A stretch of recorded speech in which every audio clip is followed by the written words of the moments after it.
welcome back to the RADIX Intro Series. Video 4 of 6, we're building toward the complete picture.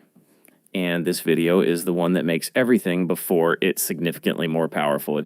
Here's what I mean. In the last 3 videos, you've learned about timing techniques, Ferdaria, annual perfections, transits.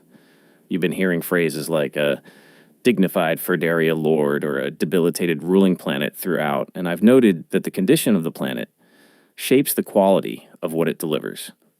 But we haven't fully unpacked what that actually means. What does a dignified mean, technically? What does debilitated mean? How do you actually assess a planet's strength? That's video 4. Planetary dignity and condition. The analytical framework that transforms timing techniques from interesting to genuinely precise. Once you understand this, you're going to hear everything from the previous videos in a new way. Let's go. Video 4, Planetary Dignity. And I want to open with a question that cuts right to the heart of it. You've identified your current Ferdaria Lord. You know your perfection, your Lord. Everything from videos 2 and 3 is in place, but one question remains, and it's the one that determines whether any of this actually tells you something useful. Is that planet strong or weak in your chart? In modern astrology, planets are often treated as equally powerful regardless of where they sit in your chart. Venus in Aries and Venus in Taurus are both Venus, two different flavors, 2 different styles of expressing the same planetary archetype. The sign colors the expression, but the power is treated as essentially equal. Traditional astrology rejects this entirely. A planet in the sign it rules operates with full authority over its domain. A planet in its detriment is working against itself in terrain, fundamentally hostile to how it operates. The difference between them isn't stylistic, it's functional. One can deliver on its promises, the other struggles to. This is the core concept of planetary dignity, and it changes everything about how you read a chart. Here's the metaphor that clicked it for me, and it comes directly from the Dignities tradition. Knowing your Ferdaria Lord is like knowing the name of the judge presiding over your life chapter. It tells you who's in charge. Knowing that planet's dignity tells you whether that judge is competent, corrupt, or absent. A strong, dignified Ferdaria Lord presides over your chapter with authority. It can deliver on its promises. It acts clearly and coherently in the areas of life it governs. A debilitated Ferdaria Lord is still in the chair. The chapter is still happening, but the judge is compromised, working against their own nature without the resources to act effectively. The themes of the period still arrive, but they arrive in frustrated, chaotic, or distorted forms. Same period, completely different quality. Dignity is the difference. Let me be precise about what dignity is actually measuring, because this is where modern astrology tends to get confused. Dignity isn't about personality. It's not about style or the flavor of how a planet shows up. It's about capacity, the planet's ability to actually do what it's supposed to do. The Dignities tradition uses a carpenter analogy that's perfect. A skilled carpenter with all their tools, working in an environment suited to their craft, can build a house. The same carpenter without their tools or working in conditions hostile to their work will produce inferior results, regardless of their intentions or skill. The carpenter's craft doesn't change. Their capacity changes based on their circumstances. A dignified Venus doesn't have a different personality than a debilitated Venus. It has greater capacity to deliver on Venus's domain, beauty, harmony, relationship, value. A debilitated Venus has the same intentions but diminished capacity. The results show it. Essential dignity measures a planet's strength based purely on its zodiacal position, which sign it occupies. There are 5 levels, each conferring a different weight of strength. And this is where the tradition gets genuinely systematic in a way that most modern astrology simply isn't. There's a clear hierarchy, a clear vocabulary, a clear way to assess every planet in every chart on the same scale. Let me walk through each level. Domicile is the strongest form of essential dignity. A planet in its own sign, the sign it rules is in domicile. It operates on familiar ground with full authority over the territory. The Sun in Leo, Saturn in Capricorn or Aquarius, Venus in Taurus or Libra, Jupiter in Sagittarius or Pisces. A planet in domicile can express its nature completely. It delivers its themes with coherence, reliability, and a quality of genuine effectiveness. When your Ferdaria Lord is in domicile, the period it governs tends to produce results that build on each other, things that actually consolidate and last. This is the gold standard. A domicile planet as your timing lord is a significant asset. Exaltation is the second strongest form of essential dignity, and it has a slightly different quality than domicile. Each planet has one sign of exaltation, where it operates with particular honor and potency. The Sun exalted in Aries, the Moon exalted in Taurus, Saturn exalted in Libra, Jupiter exalted in Cancer. Exaltation confers prestige. The planet acts with distinction. There's a heightened, almost ceremonial quality to how it operates, but the tradition also notes a tendency toward excess in exaltation. The planet is operating at a peak, and peaks can tip into overreach. A Ferdaria Lord in exaltation is still a very strong timing lord. The period tends to bring notable events, sometimes impressive outcomes. But watch for the tendency to overpromise or push too far. Triplicity Dignity is cooperative strength. The planet is operating in friendly elemental territory. Each element has planetary rulers that differ by sect. In a day chart, the Sun rules the fire triplicity. In a night chart, Jupiter does. This is why sect keeps coming up throughout the series. It affects not just Ferdaria, but dignity calculations too. The Benati tradition is deeply attentive to day-night distinctions at every level. Triplicity dignity is like being a welcomed guest in a house whose values match your own. You're not in your own home, but you're in sympathetic territory. You have support, resources, allies. A planet with triplicity dignity as a timing lord will still produce relatively coherent results, but with less authority than domicile or exaltation. Things work, but with more dependence on external support and favorable conditions. The fourth and fifth levels, each sign is divided into 5 unequal segments called terms or bounds, each assigned to one of the 5 non-luminary planets. When a planet occupies the degrees of its own term, it has mild essential dignity.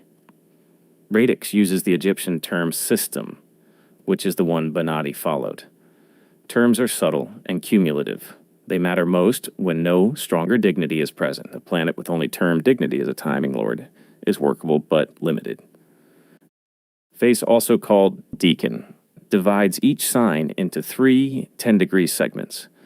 A planet in its own face has the weakest form of essential dignity. Benati described this beautifully. A man returning home from a journey, not in his best circumstances, not with full resources, but on familiar ground, with just enough to keep going. A timing lord with only face dignity has just enough not to be entirely without resources, but it's a lean situation. Just as some position to strengthen a planet, others weaken it. These are called debilities, and understanding them is essential for reading timing periods honestly. There are 3 primary debilities in the Benati tradition. A planet is in detriment when it occupies the sign opposite its domicile. The Sun rules Leo, so the Sun in Aquarius is in detriment. Venus rules Taurus and Libra, so Venus in Scorpio or Aries is in detriment. Saturn rules Capricorn and Aquarius, so Saturn in Cancer or Leo is in detriment. A planet in detriment is working against its own nature. It's in terrain fundamentally hostile to how it operates, like a craftsman forced to work with tools designed for someone else's trade. It can still function, but inefficiently, and it often brings its themes in distorted or frustrated forms. A detriment for Daria Lord doesn't make a period catastrophic by definition, but it does mean the period's themes arrive through more friction, more obstruction, more situations where the planet's natural mode of operating is exactly what the environment resists. A planet is in fall when it occupies the sign opposite its exaltation. The moon is exalted in Taurus, so the moon in Scorpio is in fall. Saturn is exalted in Libra, so Saturn in Aries is in fall. Jupiter is exalted in Cancer, so Jupiter in Capricorn is in fall. Fall is particularly significant for timing, where detriment shows a planet working against its nature. Fall shows a planet that's lost its honor. It's in a position where its most elevated qualities are undermined rather than expressed. A Furderia or perfection Lord in fall tends to bring the period's themes through loss, reversal, or circumstances that undermine rather than support what you're reaching for. The themes are still present. You're still in a partnership year or a career year, but what arrives tends to work against you rather than in support of you. Peregrine is the state of having no essential dignity whatsoever. Not domicile, not exaltation, not triplicity, not term, not face, nothing. Bonatti described the peregrine planet as a wanderer in a foreign land, not hostile, not malevolent, but without allies, without resources, without standing in the territory. A peregrine for Daria Lord can still bring events. The period still happens, but those events tend to feel disconnected, erratic, difficult to build upon. Things happen without clear cause or consequence. Progress is hard to consolidate. The chapter feels unsettled in a way that's hard to pin down. Peregrine is the timing lord. You work hardest during and feel most uncertain about, so not disaster, but a period that requires more conscious direction, because the planetary governor lacks the inherent resources to organize things naturally. Now let's put this directly into the timing techniques from the previous videos, because this is where dignity becomes practically essential rather than theoretically interesting. Every timing technique in traditional astrology works through a planetary lord, and that lord's condition in the natal chart determines the quality of what it delivers. 3 Venus Ferdaria periods, 3 completely different experiences. Venus in domicile in Taurus or Libra as your Ferdaria lord. Relationships, beauty, and pleasure come with genuine ease and satisfaction. The period delivers on Venus's promises. Things consolidate. Connections that form during this period tend to last. Venus in detriment in Scorpio or Aries as your Ferdaria lord. Venus themes still arrive, and you're still in a Venus chapter, but they arrive through complexity, jealousy, power dynamics, or through show what's withheld rather than freely given. Partnership is still the theme, but the texture is harder. Venus peregrine as your Ferdaria lord. Relationship events occur, connections are made, but they feel unmoored, hard to read, hard to build on. The period has a quality of relational uncertainty that's difficult to resolve even when things are happening. Same planet. 3 radically different periods. Dignity is the difference. Bonatti taught a principle that cuts through everything and makes it simple. The technique tells you what the chapter is about. Dignity tells you how well it'll go. Ferdaria tells you which planet is running your life chapter. Annual perfections tell you, which house and planet are the year's focus. Dignity tells you whether the planetary governor of any of these can actually deliver. These 2 things, together what the chapter is about and how well it'll go, give you a complete picture of a timing period. Without dignity, you know the theme, but not the quality. With dignity, you have both. Essential dignity, which we've been covering, is about a planet's zodiacal position, which sign it occupies. But traditional astrology also assesses what's called accidental dignity, how well placed the planet is in the chart by house, aspect, and circumstance. These are the factors that can support a debilitated planet or undermine a strong one. House placement is the most significant accidental factor. Planets in angular houses, the 1st, 4th, 7th, and 10th, are active and prominent. They can manifest their nature with full force because angular houses are the chart's power positions. A planet in the 10th house with strong essential dignity is one of the most capable configurations in the tradition. Planets in succedent houses, the 2nd, 5th, 8th, and 11th, are moderately placed. They can act, but with less immediate force than angular planets. Planets in cadent houses, the 3rd, 6th, 9th, and 12th, are significantly weaker in terms of their ability to produce visible external results. A planet in the 12th house, regardless of its essential dignity, is hampered. It may still influence things, but from the background, not from a position of strength. The aspects a planet receives from other planets significantly condition its expression. Jupiter and Venus are the benefic planets in traditional astrology planets, whose nature is constructive and supportive. When Jupiter or Venus forms a supportive aspect, a trine or sextile to your Ferdaria Lord, that Lord receives reinforcement. Its capacity increases. The period tends toward more opportunity, more protection, more favorable outcomes, even if the essential dignity is moderate. Saturn and Mars are the malefic planets, not evil in an absolute sense, but planets whose nature involves challenge, limitation, and pressure. When Saturn or Mars forms a hard aspect, a square or opposition to your Firdaria Lord, that Lord is under stress. Its capacity decreases. The period tends to bring more friction, more obstruction, more situations where the Lord's intentions are thwarted. A Mars Firdaria Lord conjunct Jupiter delivers its Mars themes with more opportunity and less collateral damage than a Mars Firdaria Lord conjunct Saturn. Same planet, same essential dignity, completely different accidental support. Two more accidental factors worth understanding because they're significant for timing. Combustion. A planet within 8 degrees of the Sun is said to be weakened by proximity to the solar light. The planet loses much of its independence and its ability to act clearly. A combust Firdaria Lord is significantly impaired, regardless of its essential dignity. The period can feel foggy, obscured, like you can't quite get clarity on what's happening, even though things are clearly moving. Cazimi is the exception, and it's a dramatic one. A planet within 17 arc minutes of the exact solar degree is Cazimi, meaning it's in the heart of the sun. Rather than being burned, it's fortified. Cazimi is one of the most powerful accidental conditions in the tradition. A Cazimi Firdaria Lord is exceptionally strong. This is a period of unusual clarity and force in the planet's domain.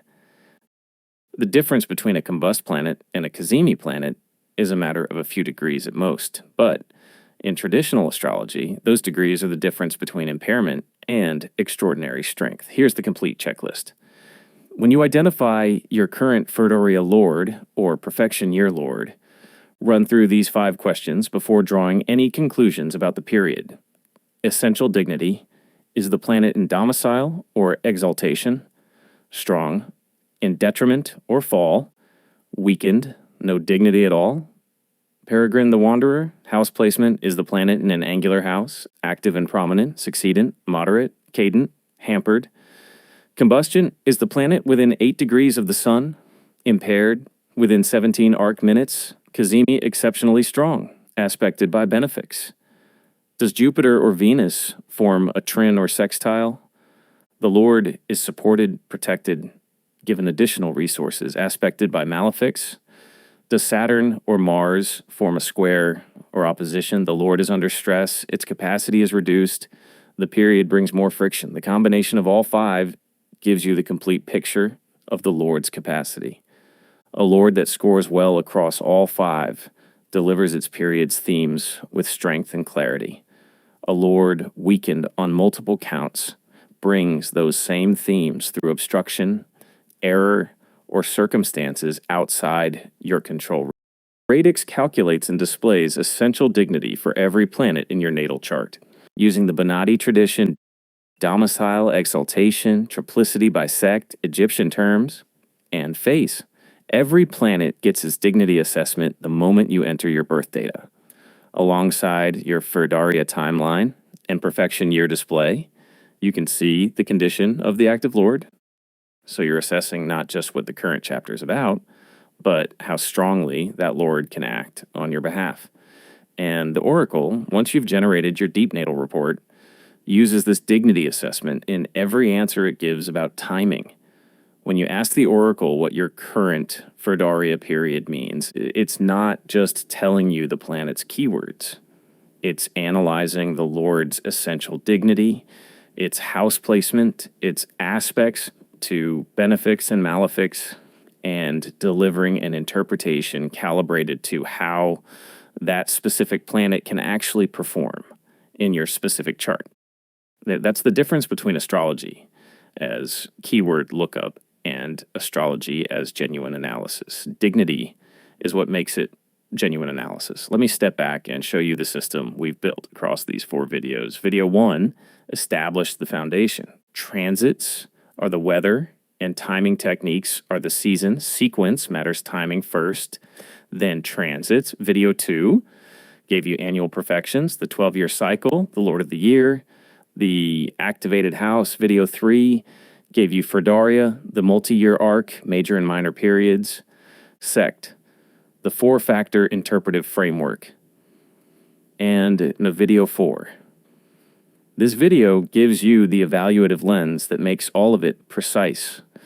Planetary dignity and condition, the capacity assessment that tells you not just what the chapter is about, but how well the planetary governor can deliver on it. Together, these 4 layers are already forming a coherent system, each one informing the others. And there's still a hidden layer of the natal chart to come. That's video 4, planetary dignity and condition, the essential dignities, the debilities, the accidental factors, and the complete checklist traditional astrologers run on every timing lord before interpreting a period. In video 5, we're going to pull back the curtain on a layer of your natal chart that most modern astrology has completely forgotten about. These aren't planets, and they aren't fixed stars. They're mathematically derived points calculated from the unique geometry of your specific chart, and the tradition considered them as essential as the planets themselves. Some of these points have been in continuous use for over 2,000 years. It's one of those things that genuinely changes how you see your chart. Arabic lots, also known as Hermetic lots. We will be covering the lots in depth, and you will see how vital they are to understand Arabic lots. See you there. Every planet in your natal chart has its essential dignity calculated in RADIX domicile, exaltation, triplicity terms, and face using the Benati tradition and the Swiss ephemeris. Sign up is free, no credit card. Your chart, your timing layer, your dignity assessments, all of it, the moment you enter your birth data. Link is in the description. See you in video 5.